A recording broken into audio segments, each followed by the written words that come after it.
Thank you, everybody, for coming to the College Football Betting with Aaron Torres YouTube channel. Before we get to the video that you came here for, if you could do me one quick favor, just click that subscribe button at the bottom of the screen. Really does help our channel grow, our audience grow. I appreciate it more than you know. Also, if you want to, click the little bell notification so you know anytime any of our previews go live. We appreciate your support. Now, here's the video that you came here for. It was a little bit controversial that College Game Day sent their crew down to Miami for the Miami-Florida game. This felt like it was going to be a top 15 matchup just a few weeks ago. Now it is very much not so, as Miami is a 7.5-point home favorite. The over-under set at 51. Controversial that Game Day is sending their crew there. Maybe controversial that Torres is starting there as well. But let's go ahead and dive in. From the Florida perspective, listen, you don't need me to tell you, but this really is just such a disappointing situation for the Florida Gators. Listen, I was one of many that bought the Kool-Aid. I was one of many that really felt like after the way things ended last year, it would be a team that could really compete in the top part of the SEC.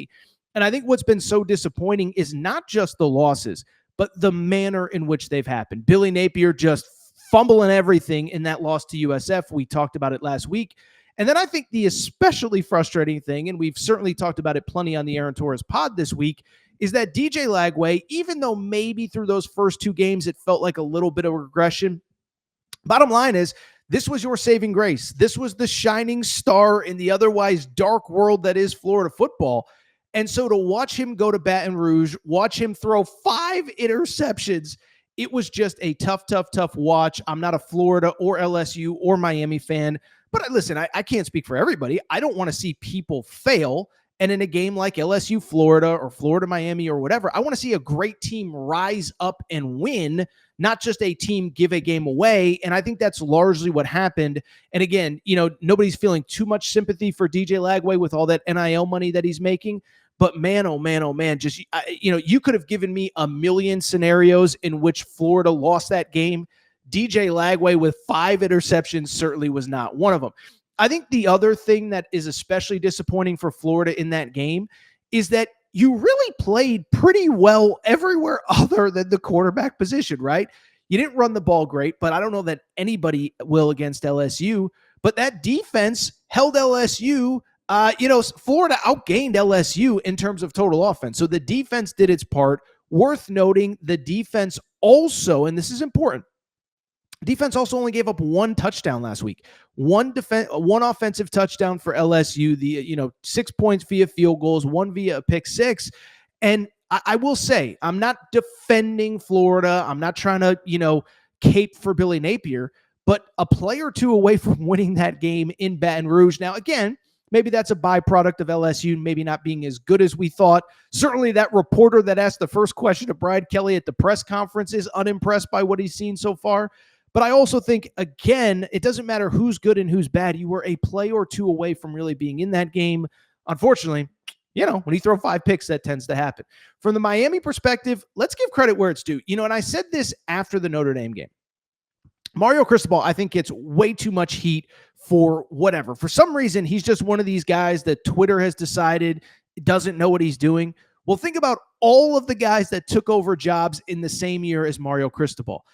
Billy Napier took over at Florida the same year as Mario.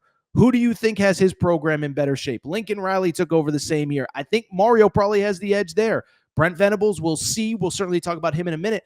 But I just bring it up because he gets so much flack, and all this guy does everywhere he goes is win. Coming off a 10-win season, number 1 pick in the draft.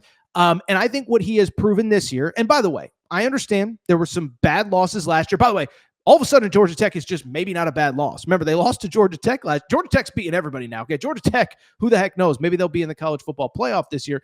But I bring it up solely because I just don't think this guy gets enough credit. And I think more importantly, he has proved that this is sustainable. I think he's really proven 2 things this year. It's sustainable. It's not we have to hit on the perfect quarterback in the portal or we're screwed. And then I think, 2, he is also proving that he can fix mistakes and fix things within the program.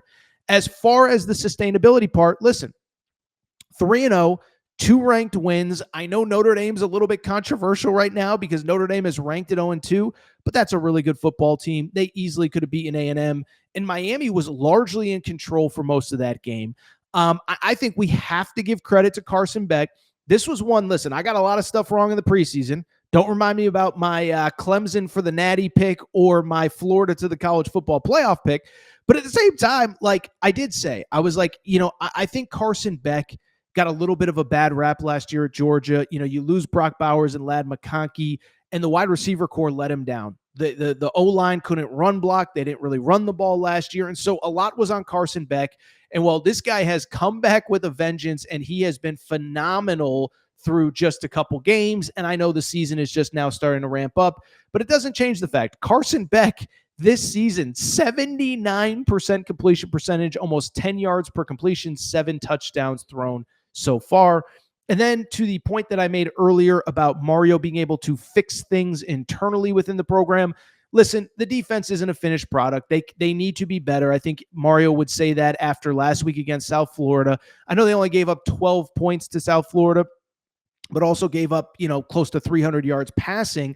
But listen, this was a team last year that gave up over 30 points 6 different times. So far, they have been lights out. So far, they have been phenomenal. So far, they have gotten the job done against what is actually pretty good opponents. Again, South Florida and Notre Dame both ranked when Miami beat them.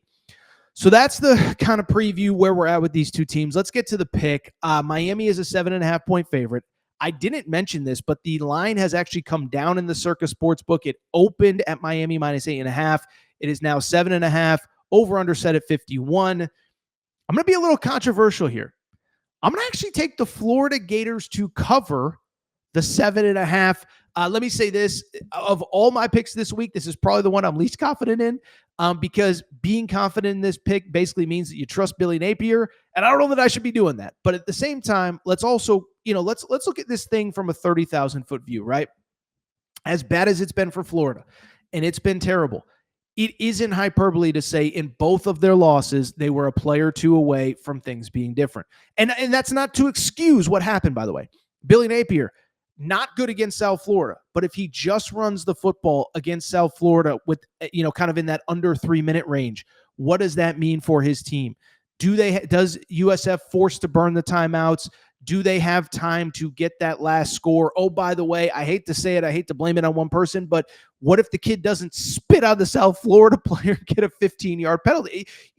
Those two things. If Billy Napier just runs 3 straight runs, forces South Florida to call all of its timeouts, and then the kid doesn't spit on the opponent, Florida probably wins that game. Last week, if DJ Lagway only throws 3 picks instead of 5, that's a game that Florida could have won. Certainly the pick 6 is essentially the separator in that game.